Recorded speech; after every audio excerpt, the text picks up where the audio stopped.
Yo, what up, y'all? It's your boy Million, and we back with another reaction.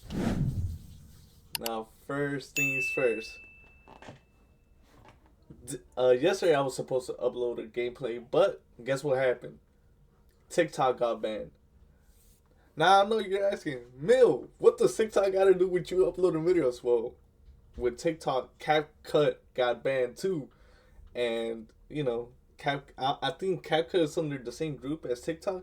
So basically, to make a long story short, I couldn't even edit the video, so therefore there wasn't no video yesterday. There was no gameplay. I was supposed to upload a gameplay, but I'm still on the works, still editing it since it's CapCut is finally back up and it's unbanned. So hey, sorry about that, yeah. Sorry about that. Yeah. But anyways, today we got When the Suspect is Smarter Than the Detective by Dr. Insanity. Now, I have heard about this channel. I heard it's mostly like, well, I think the whole channel is about crime and solving crimes and stuff like that, and interrogation like this. Hey, I'm actually interested. I'm actually interested to see what's gonna happen. So, hey, let's not waste no more time. Let's get into it. Come on. Okay. I'm not signing nothing. Okay. I've been through the system, buddy. I know how it works. I know you have. You're not my friend. All you're trying to get is some stupid ass confession, and you're not gonna get one. On a seemingly regular evening in 2011, alarm bells began to sound itself in a local 7-Eleven. Reports of an armed robbery began flooding into the local police department. But upon Hold on. Let me make sure my volume is just bring it a little bit down. Right there. Make sure the quality be better. On arrival at the scene, the suspect was nowhere to be found. After expanding the search, that's when it's assumed police heard commotion in a house nearby, and without any other leads, they stormed in, discovering a known heroin addict sitting inside with a gun. Without any other evidence, they arrested the man and brought him to be interviewed. The so-called addict was Jeff Pearson, the man who committed the robbery. And the following goes down in history as one of the only times a man single-handedly beat the cops at their own game. All really? that while experiencing horrific heroin withdrawals. This is what happens when the suspect outsmarts the cop. The next 24 hours were captured on police cameras within the interview room. But conversely to most footage similar to this, it was originally uploaded to the suspect's own YouTube channel on the 25th of September 2011. This is the first sign of what makes Jeff a cult figure and a legend within the interrogation community. Jeff was held in police custody for almost an entire day, but all of the footage from the 3 interrogation sessions held barely 15 minutes. Given that robbery and arrest took place within the state of Georgia, the usual minimum sentence would be around 10 years imprisonment, ranging up to a maximum of life without parole. But it would transpire. If it's 10 years in Georgia, how much is it in Texas? Nah, I feel like it's got to be more. There's no way, bro.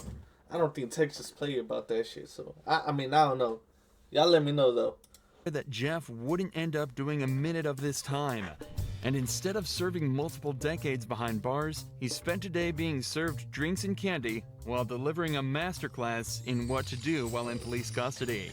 Really? The following footage shows us in stunning detail what methods the cops will try on you and how to dodge them like an absolute pro. The footage starts with Jeff handcuffed in a small, windowless room dressed in prison scrubs. It's clear he's already been processed and spent some time in a cell, likely while the cops spent some time gathering the evidence and prepared to question him. Am I under arrest? For now. I'm under arrest? Yeah, I'll explain everything, but before I explain myself to you, before we talk to each other, I need to read your rights, okay? What am I under arrest for? Well, like I said, I need to read your rights first.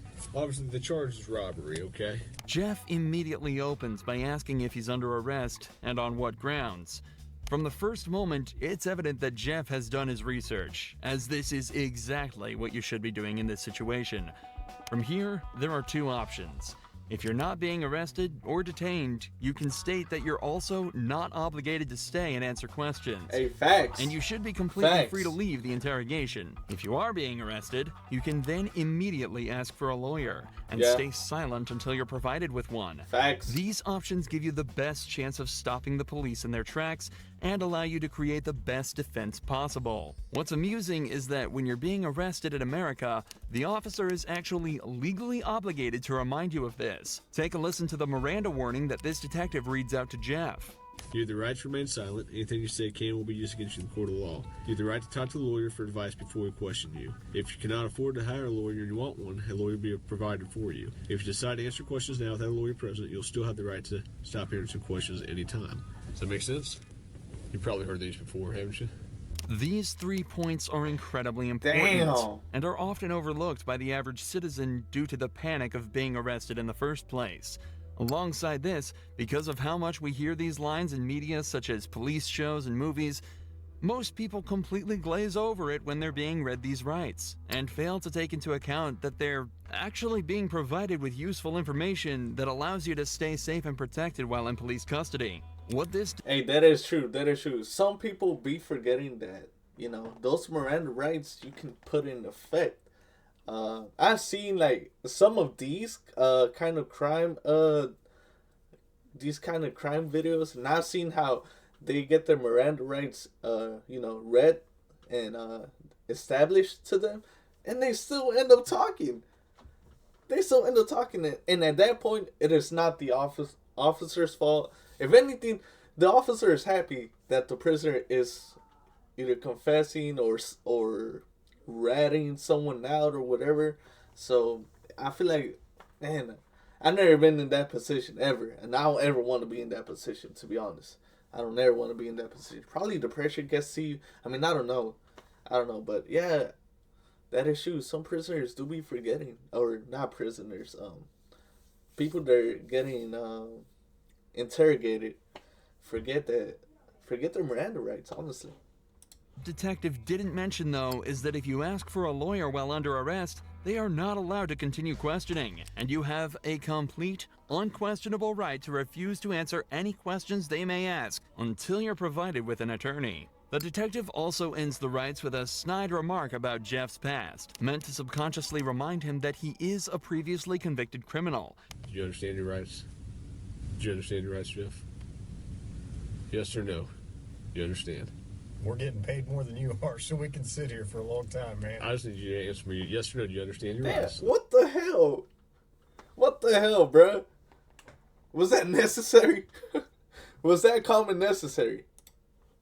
More than you are, so we can sit here for a long time, man. I just need you to answer me yes or no. Do you understand your rights? Let's get through that question. Do you understand what I read you? Do you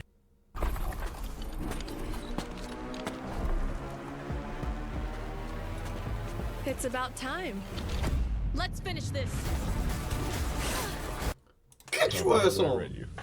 Jeff has been explicitly told he has the right to remain silent, so that's exactly what he's deciding to do. Right here, the leading Damn. detective leans back in his chair. This was meant to show that he's unconcerned with Jeff's silence, and that he can stay there as long as necessary. But body language like this usually indicates some form of unrest. It's clear that the detective knows that this is gonna be a tricky few hours for them. If you got something that says you didn't do this robbery, this is your chance to talk to us. Okay, good cop. No, usually I'm the prick. You look like the prick. I am. If it's dominance we're talking about, Jeff Yo, just I ain't took gonna lie, bro. Nah, bro. I feel like he's gonna take him to school, bro. I'm not gonna lie. Just off that sentence, bro, I just feel like he's gonna take him to school, bro. And this is supposed to be a heroin addict, so shit. Let's keep on watching. everything the cops had and dumped it in that garbage can. I'm not asking if you want to talk to me at this point. I just wanted to know, do you understand what I read to you? So am I under arrest? Yes, you're under arrest. I'm getting back to the cell. I don't talk to you, motherfucker. Okay, fair enough. In this first round of interrogation, Jeff exhibited exactly the correct behavior given his current circumstances. He knows the cops have nothing on him. They wouldn't be there talking to him in the first place if they did. so he stays silent. And so it's off back to his cell he goes. But 2 hours later, he's brought back to the same room for round 2. You wanted a Coke? Yeah. You gonna be able to pop it open, or you need me to? I need methadone. You need methadone? Methadone. Yeah, you guys can get me that methadone. I don't have any. Do you have a medication for it, or a prescription for it? Or? No. What do you need methadone for? Because I'm a fucking junkie, and you guys, I can't get my methadone. I'm gonna go through withdrawal here. What the hell? A can of soda is all Jeff requested before he returned to the interrogation room. But he Yo, immediately what mentions the the fuck? withdrawals that he's likely already starting to feel. However, methadone, the drug Jeff asked for at the start of this conversation, can be used to significantly reduce the effects of the withdrawal. It can even reduce the cravings he's also probably been experiencing for the entire time he's been in police custody. How long you been using heroin? Long time, buddy. 10 years? 15 years? I hardly been alive that long. What are you trying to talk to me about here? Talk to you about what happened last night. Look, here's the deal. Either you're in a bad set of circumstances, or you went and committed an armed robbery last night. Yeah, All right? I'm in a shitty, wrong place at the wrong time, obviously. I didn't commit no fucking armed robbery. All right, then let's talk about this. Let's I not don't have keep nothing. up I the don't talk act. to the police, man. Jeff is clearly through with the personal talk and wants to get back to the matter at hand. In his eyes, he's been arrested for something he didn't do and wants to get out of there as quickly as possible. Okay. I've been through the system, buddy. I know how I know it you works. have. I know you have, You're Jeff. not my friend. I'm not your friend. You're trying to fucking get me. Or you're No, trying I'm not trying to get all you. you're trying to get is some fucking stupid ass fucking confession, and you're not gonna get one. Jeff, I'm not going to get a confession out of you for nothing. Exactly, because I And didn't I'm do not trying nothing. to get a confession out of you. Okay, I'm gonna tell you, I didn't commit no armed robbery, and y'all ain't got no fucking evidence saying I did. Let me go. All you did is find me sitting in my buddy's house because my fucking buddy's dog. Bro, I ain't even gonna lie to you, bro. Shit, fuck them lawyers, bro. I need this guy. If I ever get detained and I ever get interrogated, I need this guy, bro. I need this guy in my corner, bro. Fuck, bro. He is dodging every sort of question, any sort of confrontation, whatever. Like, bro, he is dodging everything. You know what I'm saying? Like, damn, bro. Hey, I need this guy in my corner. I mean, God forbid it ever happens. But if it ever did, where I get interrogated, bro, hey, bro, I'm taking notes from this guy. Dog's going ape shit. I go outside. There are cops everywhere, and they spotlight me. They say, "Come here." I say, "What's up?" They search me. They ain't find Hang on. nothing. What's Let up? me read this. No. Yes. Because I'm not gonna sign it. You don't have to sign it. But let me read it for you. Okay? I'm not signing nothing. You don't have to sign it. The irony of this cop saying he's not trying to get Jeff while he has him handcuffed in an interrogation room questioning him is very amusing. But even through all this, every part of what Jeff said here is so perfect it almost sounds rehearsed. It's an incredible display of personal legal defense, and is even more impressive when you layer it with the fact that Jeff is almost definitely starting to experience withdrawals. I also want to highlight the point Jeff made about how cops are simply trying to force a confession out of him. One of the main techniques used in these interrogations is the Reid technique, developed by a former cop and psychologist in the 1960s after he extracted a confession from a man accused of murdering his own wife. The technique consists of 9 steps, beginning with a polite discussion about why the suspect is being accused of the crime, followed by using certain body language and actions within the interrogation as a display of guilt. The method ends with offering the suspect 2 alternative statements they can agree with, one of which is slightly more acceptable than the other, but whichever is chosen admits guilt and is counted as a confession. Hell? This method forces the I did not suspect know into a that. corner and is exceedingly good at extracting false confessions from innocent suspects. In fact, the original case that technique was formed around fell apart after discovering that the man, in fact, did not kill his wife and was tricked into giving a false confession. Absolutely next level gaslighting. Tell me what happened last night. Gaslighting as fuck, bro. Y'all experience failed y'all. That experience that y'all did back in the day, that shit failed y'all. And y'all still using it, bro. Yo, that's crazy. Plain and simple. Your side of the story. I'm not talking to you. I'm a lawyer. All right.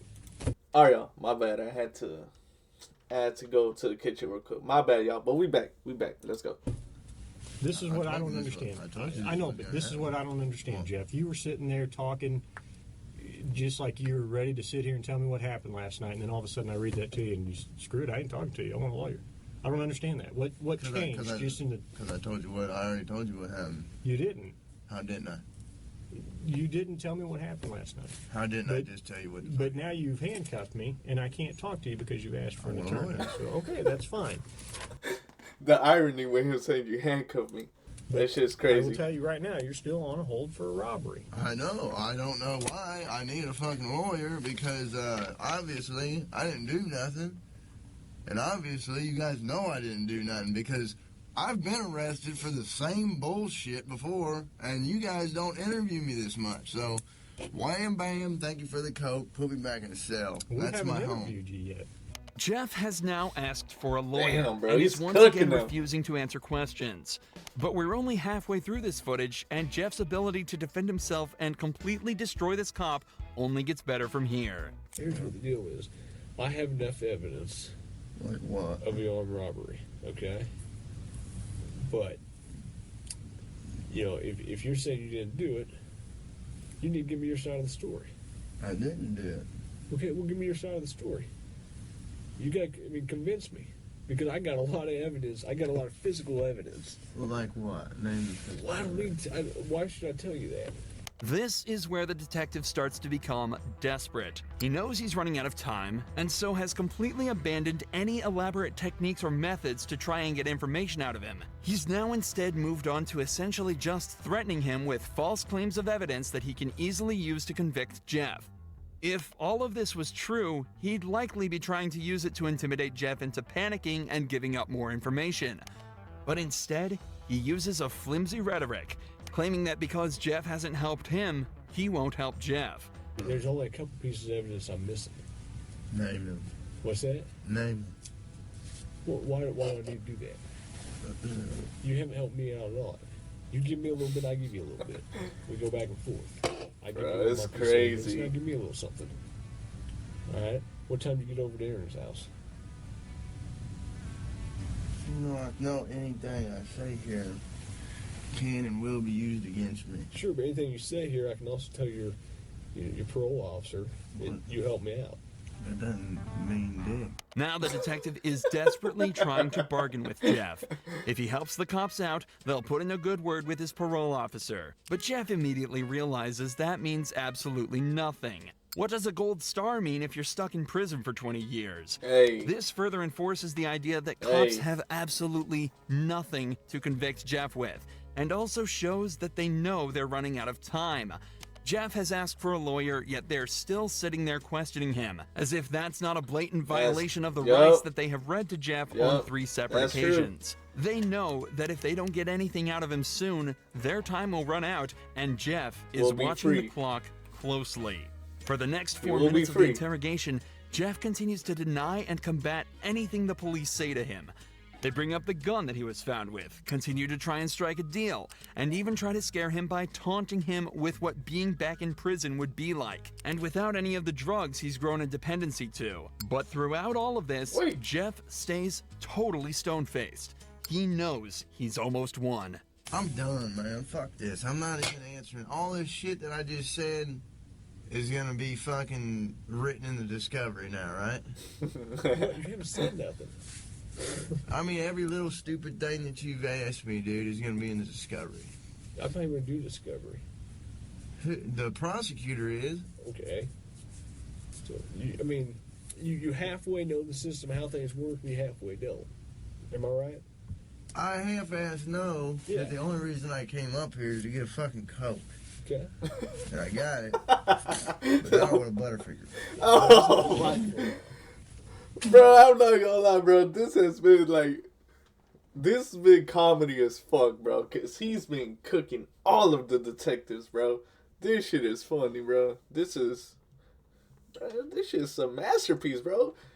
He dropping a triple double on them, bro. What, the Butterfinger? Yeah. Why not? I need to go to the hospital. I'm coughing up blood. Let's go to the hospital. For the last few hours, the police have been questioning a man who is clearly in pain, denying him access to the legal prescription drug that would help him deal with his issues, and questioning him repeatedly on a crime for which they have no evidence for. All the while, Jeff dealt with this as casually as possible, asking for sodas and chocolate bars. Jeff knew Miss... See, and y'all see why they did that, bro? Y'all see why they did that? They were fiending for a confession. They were fiending for something, for evidence, for anything to make him guilty. And I don't think it worked. Speaking at any point could lead him down a slippery slope. So he exerted his rights in the perfect way, and 12 hours later, it's recorded that he was released from custody and sent on his merry way. It's also reported that from here, Jeff began to turn his life around. Wow. He's off heroin and now spends his time uploading to the same YouTube channel the footage from this video was uploaded to. He makes music and even gives extra tips on how to avoid the police's tricks. Wow, hey, salute to him for changing his life around, man. Hey, I ain't gonna lie, bro. This was a triple-double performance right here, bro. He cooked all of them, like I said, but hey, it's an entertaining video, man. Shout out to Dr. Insanity, man. I'm gonna keep on watching some of his vids, bro. They seem interesting. I like this. Anyways, y'all, I appreciate y'all tuning in. Make sure y'all like and subscribe. Go ahead and comment and let me know what y'all want me to react to and what y'all think about this video. I would really appreciate if y'all help me get to 50 subscribers. I'm really close. So I do appreciate y'all for supporting me. I do want to get to 50 subscribers, and like I said, it would be much appreciated if y'all help me get there. Anyways, I'll let y'all go, y'all. I'll see you on the next time. See ya!